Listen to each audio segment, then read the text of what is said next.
வணக்கம் வணக்கம் நண்பர்களே, நான் உங்கள் அரைஸ் ரோபி. இன்றைக்கி நம்ம பார்க்கக்கூடியது how to speak English fluently.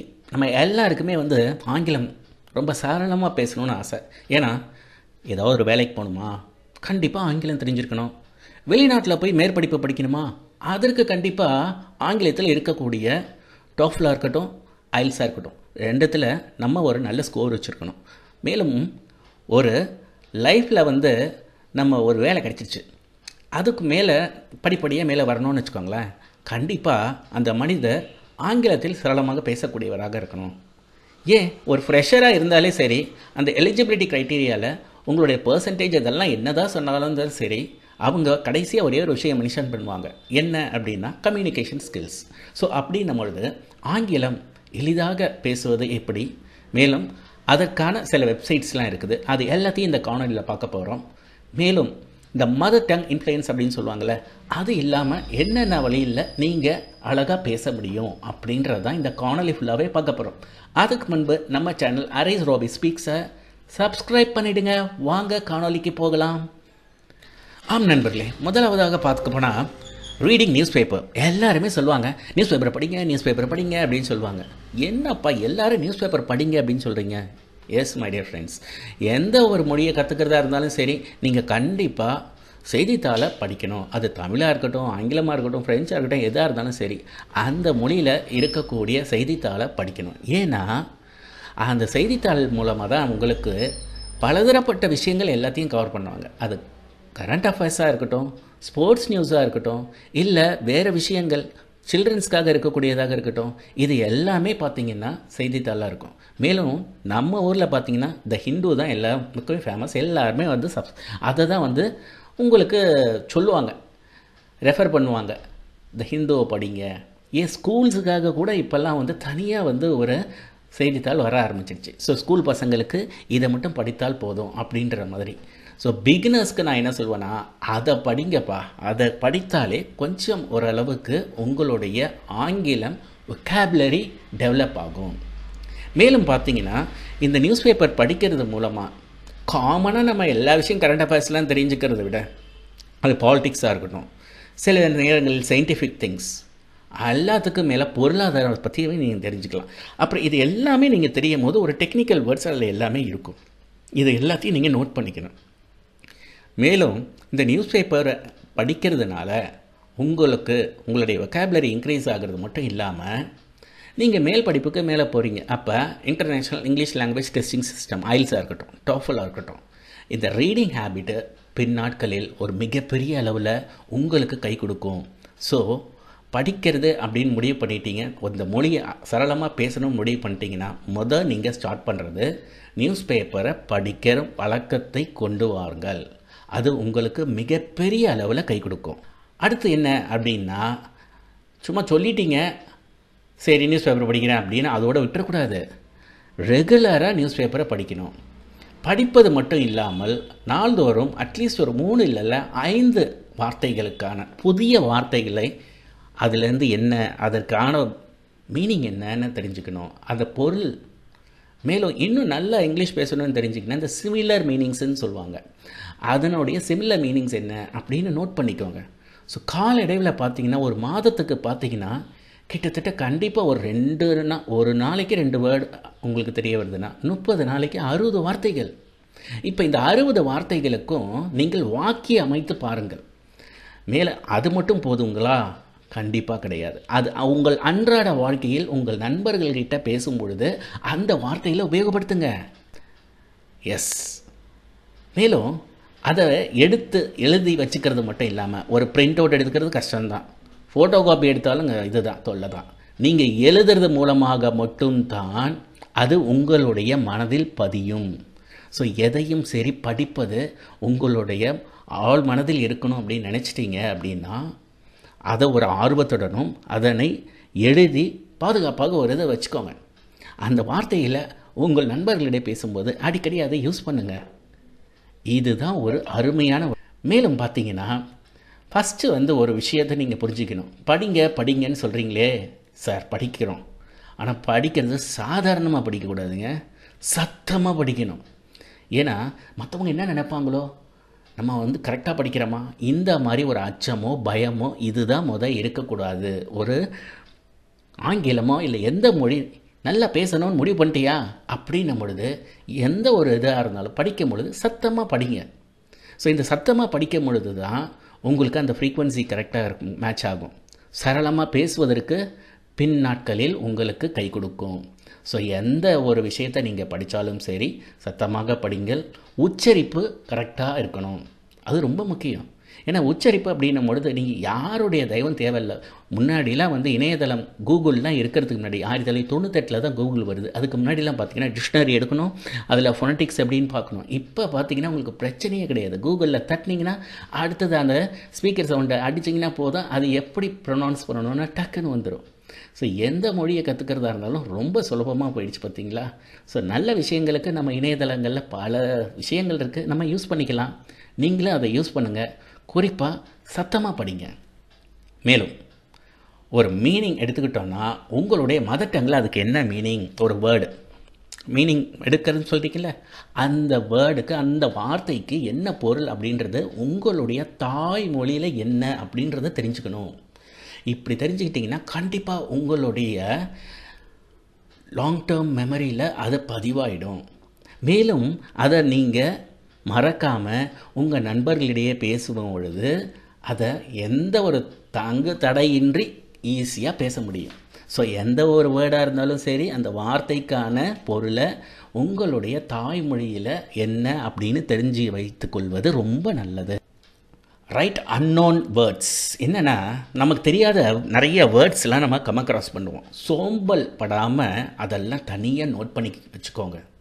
ஒரு தனி நோட்டை போடுங்க, அந்த நோட்டில் அதை எழுதி வைங்க. இது மூலமாக நிறைய வார்த்தைகளானது உங்களுக்கு தெரியாத வார்த்தைகள், அதிகமான வார்த்தைகளுக்கு பொருள் தெரிய வரும்.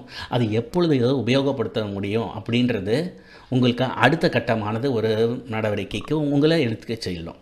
ஸோ எந்த ஒரு செயலும், அதாவது குறிப்பாக இந்த படிக்கிற விஷயம் பொறுத்தவரை பார்த்திங்கன்னா, ஒரு மொழியை கற்றுக்கணும்னு நினைக்கும் பொழுது வார்த்தைகள் தான் ரொம்ப முக்கியம். அந்த வார்த்தைகளுக்கான பொருள் என்னன்னு ரொம்ப முக்கியம்.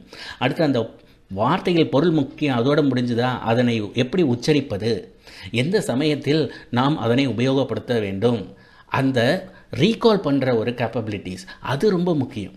ஏன்னா ஒரு வேர்டு வந்து மீனிங் மட்டும் தெரிஞ்சுட்டு பின்னாட்களில் பேசும்பொழுது அந்த வார்த்தையை வந்து ரீகால் பண்ணி பேச முடியாமல் இருந்துச்சுன்னா எல்லாமே வேஸ்ட்டாக போயிடும். ஸோ ரீகால் பண்ணுற கேப்பபிலிட்டி இருக்கணும்னா நீங்கள் என்ன பண்ணணும், ஒரே ஒரு விஷயம், you have to keep a check. ஆமாங்க, அந்த வார்த்தைக்கு ஒரு செக் வச்சு ஞாபகம் வச்சுக்கணும். ஓ இதுவா, ரைட், லுக்ட், கிளான்ஸ்ட், ஸ்டாட், எக்ஸாமைன்ட் எல்லாம் ஒரே மாதிரி இருக்குல்ல. ஸோ எந்த இடத்துல வந்து சாதாரணமாக பேசும்போது லுக்ட், கிளான்ஸ்ட் ஜஸ்ட் ஒரு பார்வை பார்க்குறது. ஸோ இந்த கிளான்ஸ்ட் அப்படின்றத வந்து நம்ம மறக்கக்கூடாது, புரியுதுங்களா. ஸோ இந்த மாதிரி ஒரு ஒரு வார்த்தைகளை நீங்கள் ஞாபகம் வச்சுக்கணும். அதுக்கு நீங்களே உங்களை செக் பண்ணிக்கோங்க. ஓ இந்த இது ஞாபகம் இருக்கா, இதனுடைய வார்த்தை என்ன. ஸோ வாரத்துக்கு ஒரு முறை ஒரு ரிவைஸ் மாதிரி வச்சு ஒரு செக் பண்ணி. அடுத்து பார்த்தீங்கன்னா ரிவ்யூ த வேர்ட்ஸ். இது முக்கியமான ஒரு விஷயங்க. நீங்கள் எழுத ஒவ்வொரு வார்த்தையும் என்ன பண்ணணும் அப்படின்னு பார்த்தீங்கன்னா அதை ரிவ்யூ பண்ணணும், அதை எழுதி முடித்த உடனே. ஸோ இதன் மூலமாகத்தான் உங்களுடைய அந்த வார்த்தை ஜாலம் சொல்லுவாங்க பார்த்தீங்களா, your vocabulary will be increasing only just because of these kind of activities. So உங்கள் வெக்காபுலரி பில்டிங் அப்படின்னு சொல்லும் பொழுது எப்படி நீங்கள் உங்கள் வெக்காபுலரி ஸ்ட்ராங்காக இருக்க வைக்க முடியும் அப்படின்னா, நல்லா ஸ்ட்ராங்காக நிறைய வார்த்தைகள்னால் இதனுடைய வழிபாடு தான். கரெக்டாக அதனை எழுதி வைக்கணும், க்ராஸ் செக் பண்ணிக்கணும், திரும்ப ரீகால் பண்ணணும், ப்ராப்பராக அந்தந்த டைமில் வந்து usages of those words, these are very very important. Yes my dear friends, ஏற்கனவே சொன்னது தாங்க, ரீட் லவுட்லி அப்படின்னு சொன்ன பார்த்தீங்களா. ஒரு தடவை படிங்க சத்தமாக, 2 முறை படிங்க, புரியலையா திரும்ப திரும்ப அதை படிப்பதுனால உங்களுக்கு ஒரு சரளமாக ஒரு வார்த்தையை உச்சரிப்பதற்கான ஒரு வழி பிறக்கும். இதுதான் ரொம்ப முக்கியமானது. ஸோ ஒரு ஸ்மூத்தாக ஒரு வேர்டை ப்ரொனவுன்ஸ் பண்ணோம் அப்படின்னா எகெயின் அண்ட் எகெயின் திரும்ப திரும்ப அதை வந்து படிக்கணும். ஸோ த மெயின் பர்பஸ் நமக்கு என்ன, ஃப்ளூயண்ட்டாக பேசணும் அப்படின்றதுக்கு தான். அப்போ அந்த வார்த்தையை நம்ம உச்சரிப்பதில் நம்ம எவ்வளோ கவனமாக இருக்கணும். அப்புறம் அந்த வார்த்தைக்கு என்ன பொருள், அந்த வார்த்தை எப்பொழுதெல்லாம் உபயோகப்படுத்தணும் அப்படின்றது எல்லாமே தெரிஞ்சுக்கணும். ஸோ இது எல்லாமே இருந்தால் மட்டும்தான் ஃப்ளூயன்சி அப்படின்ற ஒரு விஷயத்தை நீங்கள் வெற்றிகரமாக செய்ய முடியும். Or else it will be very very difficult for you to speak fluently. Yes மைஸ். இது மட்டும் போதுமா அப்படின்னு கேட்டிங்கன்னா இன்னும் சில விஷயங்கள் சிமிலர் மீனிங்ஸ்ன்னு சொன்னோம். ஏற்கனவே நான் உங்களுக்கு சொல்லியிருப்பேன். என்னையா சிமிலர் மீனிங்ஸ்ன்னு கேட்டிங்கன்னா ஒரு வார்த்தைக்கு ஒரு பொருள் மட்டும் இருக்காது, அந்தந்த வாக்கியத்திற்கு ஏற்ப பல பொருள்கள் இருக்கும். அதனையும் நீங்கள் கற்றுக்கொள்வது அவசியமானது. அடுத்து ஒரு மீனிங் அப்படின்னா அதனுடைய எக்ஸ்பிரஷன்ஸ் இருக்குது பார்த்தீங்களா, அங்கே தாங்க உங்களுடைய இது இருக்கும். எஸ், இப்போ ஒரு வேர்டு, ஒரு வார்த்தை, அந்த வார்த்தைக்கு ஏற்ப உங்களுடைய முகபாவங்கள், இந்த பாடி லாங்குவேஜ், ஒரு எக்ஸ்பிரஷன்ஸ் கொடுத்தீங்கன்னு வச்சுக்கோங்களேன். இந்த ஃப்ளூயன்சி அப்படின்றத விட உங்களுடைய பாடி லாங்குவேஜ் தான் அங்கே நின்று பேசும். So you need to identify some sort of expressions. ஏதாவது நம்ம அந்த பொருள், இந்த வார்த்தை நம்ம பேசும் பொழுது எப்படி நம்மளுடைய முகபாவங்கள், நம்ம எப்படி பேசணும், இதெல்லாம் வந்து நிறைய வீடியோஸ்லாம் இருக்குது. அதற்கான வெப்சைட்ஸும் உங்களுக்கு பின் வரக்கூடிய இதில் சொல்கிறேன். அதை நீங்கள் பார்த்தீங்கனாலே ஒருத்தவங்க எவ்வளோ அழகாக பேசுகிறாங்க, அவங்க பேசும்பொழுது அவங்களுடைய முகபாவங்கள் எப்படி இருக்குது, அவங்களுடைய செய்கைகள், ஹேண்ட் கெஸ்டர்ஸ், போஸ்டர்ஸ், இது எல்லாமே வந்து பார்த்து தெரிஞ்சுக்கணும். எஸ், இது எல்லாத்துக்கும் மேலே substitute words. You need to know lot of substitution words. இதெல்லாம் சின்ன வயசில் நம்ம படிச்சிருப்போம். என்னப்பா சப்ஸ்டிடியூஷன் வேர்ட்ஸ் அப்படின்னு நீங்கள் கேட்கலாம். எஸ், நம்ம சின்ன ஒன் வேர்டு சப்ஸ்டியூஷன் சொல்லுவோம் பார்த்தீங்களா. Animal story with moral, fable அப்படின்னு சொல்கிறது. த ஸ்டடி ஆஃப் அனிமல்ஸ் என்னது, zoology. The study of plants என்ன, பாட்னி இப்படின்னு இருக்கிறது தான். ஸோ இதெல்லாம் நம்ம தெரிஞ்சு வச்சுக்கிறது இன்னும் கொஞ்சம் நம்மளுடைய புலமையானது ஒரு அளவுக்கு நன்காக நம்ம மேம்படுத்திக்க முடியும். ஸோ இப்போ ஒன் வேர்ட் சப்ஸ்டியூட்ஸ் அப்படின்னு சொல்லும் பொழுது பல இது இருக்குது. நான் இங்கே ஒரே ஒரு சொல்லியிருக்கிறேன். ஸோ இது மட்டும் போதுங்களா அப்படின்னு கேட்டிங்கன்னா, எப்பயுமே பார்த்தீங்கன்னா வெக்காபுலரி அப்படின்னு எடுத்துகிட்டா வார்த்தைகள், இந்த இதில் பார்த்தீங்கன்னா ஒரே ஒரு வேர்டில் பஞ்ச் டைலாக் மாதிரி சொல்கிறோம் பார்த்தீங்களா, அதுதான் முக்கியமான விஷயங்கள். ஸோ இங்கே நான் கொடுத்துருக்கிறது ஒன் வேர்ட் சப்ஸ்டியூஷன் எல்லாமே வந்து ஒரு சயின்ஸு இந்த மாதிரி சம்மந்தப்பட்டது. பட் சில சமயங்களில் ஒரு மிகப்பெரிய வார்த்தையை உபயோகப்படுத்துவதற்கு பதிலாக, ஒரு சென்டென்ஸாக உபயோகப்படுத்துவதற்கு பதிலாக ஒரே வார்த்தையில் நச்சுன்னு முடிச்சுட்டு போயிட்டே இருக்கலாம். நான் சொன்னது உனக்கு புரிஞ்சுதா இல்லை புரியலையா அப்படின்லாம் கேட்டிங்கன்னா, டிட் யூ கெட் இட் அவ்வளோதான், முடிஞ்சு போச்சு. ஸோ இந்த மாதிரி சில இடியம்ஸ் அண்ட் ஃப்ரேசஸ்ன்னு சொல்லுவாங்க. அதையும் நீங்கள் பார்த்துக்கொள்வது ரொம்ப முக்கியம். அடுத்து இப்போ ஸ்பீட் ரீடிங்னு ஒரு விஷயம், இது ரொம்ப முக்கியமானதுங்க. என்ன இப்படி சொல்கிறேன்னு கேட்டிங்கன்னா, நம்ம எந்த அளவுக்கு ஃப்ளூயண்ட்டாக ஆகணும்னு நினைக்கிறோமோ அப்போ ஸ்பீடாக படிக்க கற்றுக்கணும். ஸோ ஃப்ளூயன்சின்னு வந்துட்டாலே அப்போ அந்த ப்ரொனவுன்சேஷன் ஆஃப் வேர்ட்ஸ் இருக்குது பார்த்தீங்களா, அது ஒரு ஸ்பீடாக ப்ரொனவுன்ஸ் பண்ணும்பொழுது தான் அது நமக்கு அந்த ஃப்ளூயன்சி கிடைக்கும். So always try to read a paragraph as much speed as possible. அதே சமயத்தில் அடுத்தவங்களுக்கு அது புரியணும், அது ரொம்ப முக்கியம். நான் ஸ்பீடாக படிக்கிறேன்னு வேகமாக படிச்சுட்டு போயிட்டிங்கன்னா அது ரொம்ப கஷ்டமாயிடும். ஸ்பீடாகவும் இருக்கணும், அடுத்தவங்களுக்கு புரிகிற மாதிரி இருக்கணும். அப்படின்னு இருக்கும்பொழுது இது கொஞ்சம் ஃப்ளூயன்சிக்கு உங்களுக்கு கொடுக்கும். ஸோ ஸ்பீட் ரீடிங் பார்த்தாச்சு. ப்ராக்டிஸ். கடைசியாக நான் சொல்லக்கூடியது ஒன்றே என்னென்னா, practice makes a man perfect. Just like that. News paper படிக்கிறது, ஒரு நாள் படிக்கிறது, அடுத்த நாள் விட்டுறது, இப்படி போனால் ஒன்றுமே பண்ண முடியாது. நம்ம என்ன தான் கஷ்டம் இருந்தாலும் சரி, அதை ப்ராக்டிஸ் பண்ணுறது, பர்சவரன்ஸ், இதுதான் வந்து நம்மளை இன்னும் மேம்படுத்தும். ஸோ லைஃப்பில் எந்த ஒரு விஷயம் எடுத்தாலும் சரி, அதை நம்மளால் முடியும் அப்படின்னு ஒரு பாசிட்டிவ் அப்ரோச்சோடு நடங்க. நான் தமிழ் மீடியம், நான் எப்படி இங்கிலீஷ் பேசுகிறது, ஐயோ எனக்கு ஆங்கிலனாலே பயம்ப்பா, அலர்ஜிப்பா அப்படிலாம் நினைக்காதீங்க. உங்களால் முடியும்னு நினைங்க. அதற்கான ஆயத்த பணியில் நான் சொன்ன மாதிரி எடுத்துகிட்டு போனீங்கன்னா கண்டிப்பாக உங்களால் முடியும். ப்ரொவைடட் ப்ராக்டிஸ் இதுதான் ரொம்ப முக்கியமானது. மேலும் பார்த்தீங்கன்னா நான் சொல்லக்கூடியது இன்னும் ஒரே ஒரு விஷயம். எப்பயுமே இந்த நம்ம படிக்கிறதுன்னு நிறையா சொல்லியாச்சு. ஆனால் எல்லாத்துக்கும் மேலே நம்ம கவனிக்கிறது, கேட்குறது கிடையாது, கவனிக்கிறது ரொம்ப முக்கியம். ஏன்னா நம்ம பேசுகிறோன்னு வச்சுக்கோங்களேன், நம்ம எப்பயுமே ரிப்பீட்டடாக என்ன பேசுவோம், நம்ம தெரிஞ்சதை பேசுவோம். இதே நம்ம கேட்குறோன்னு வச்சுக்கோங்களேன், கவனிக்கிறோன்னு வச்சுக்கோங்களேன், ஏதோ புதுசாக யாரோ சொல்கிறாங்க அப்படின்ற போது தான் நம்ம கவனிப்போம். So always try to listen மோர். புரியுதுங்களா? இது மூலமாகவும் உங்களுக்கு நிறைய விஷயங்கள் தெரிஞ்சுக்க முடியும். அடுத்தவங்க யூஸ் பண்ணக்கூடிய அந்த வார்த்தைகள், ஸோ அவங்க மூலமாக உங்களுக்கு ஒரு vocabulary பில்ட் ஆகும். இது ரொம்ப முக்கியம். ஸோ நீங்கள் கொஞ்சம் லிசன் பண்ணுறதையும் நீங்கள் கையால் அழகாக கற்றுக்கணும். இது ரொம்ப முக்கியமானது. ஸோ எப்பயுமே நம்ம பேச தான் முடியும்ப்பா, நம்ம பேசிக்கிட்டே இருப்போம்னு சில பேர் நினச்சிங்கன்னா அது கிடையாது. You have to read, you have to listen and then you have to speak. இது கரெக்டாக இது எல்லாமே வரணும்.